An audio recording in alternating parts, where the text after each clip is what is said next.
La nuit aurait dû être différente. J'ai quitté la maison pieds nus, les pieds nus touchant l'asphalte froid, vêtu uniquement de la robe légère que j'avais choisie avec tant de soin pour mon anniversaire, la même qui, des heures auparavant, me faisait me sentir spécial. Désormais, cela alourdissait son corps comme une armure de tromperie, aussi insuffisante que la scène humiliante dont il venait d'assister dans le salon.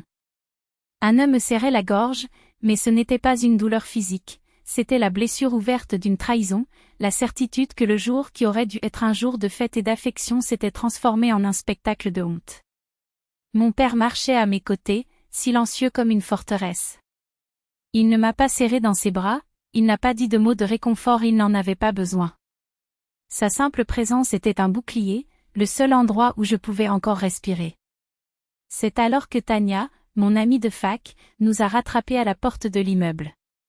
Sans hésitation, il ôta sa veste et la plaça sur mes épaules, me serrant la main avec une force qui semblait vouloir me tenir debout.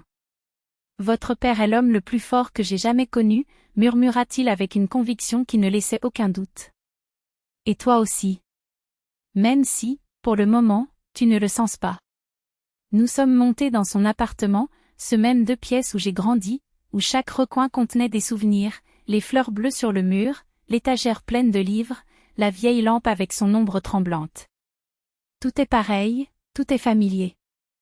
Je me suis assis sur le lit et, pour la première fois, j'ai laissé couler mes larmes sans résistance. Il ne s'agissait pas seulement de larmes, mais d'années de silence qui ont brisé le barrage.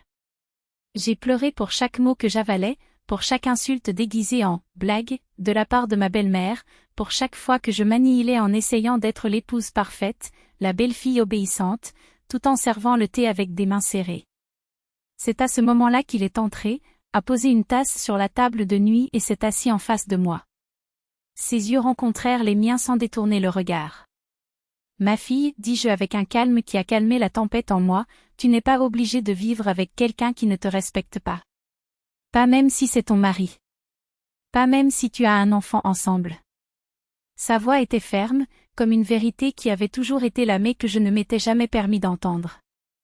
Le respect n'est pas une faveur. C'est le minimum. J'ai ravalé mes larmes et j'ai demandé à voix basse, « Et si tu ne m'avais pas défendu ?» Il sourit un sourire triste, mais rempli d'un amour inexprimable. « Je serai toujours à tes côtés. Je ne pouvais tout simplement pas m'en empêcher parce que tu es ma copine. Et personne d'autre ne te marchera dessus comme un tapis. » J'ai à peine dormi cette nuit-là. Je m'allonge dans mon ancien lit, entouré d'animaux en peluche et de photos d'une époque où je croyais encore au bonheur facile, me demandant comment j'y suis arrivée. Pourquoi avait-il tant enduré? Pourquoi n'avais-je jamais élevé la voix pour ma propre défense? Le lendemain matin, le téléphone sonna. C'était lui. « Vous exagérez, » dit-il, irrité. « Ta mère plaisantait. » Tout le monde a ri. « Non », répondis-je avec une clarté qui me surprit. Ils ont ri par inconfort, pas par plaisir. Et vous? Vous êtes resté silencieux, comme toujours. Vous leur avez permis de m'humilier devant tout le monde. Sa voix se figea. Nous vous donnons de l'argent, des cadeaux, même un appartement. Et vous vous plaignez toujours? Peut-être que je retournerai chez mon père, dit-elle calmement. Là au moins, il me traite avec dignité. Et ça n'a pas de prix. J'ai raccroché.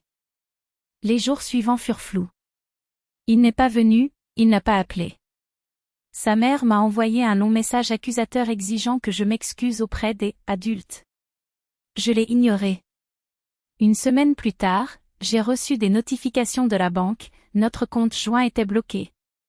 Puis une lettre est arrivée de son avocat. Votre mari vous demande de quitter la résidence, enregistrée à votre nom.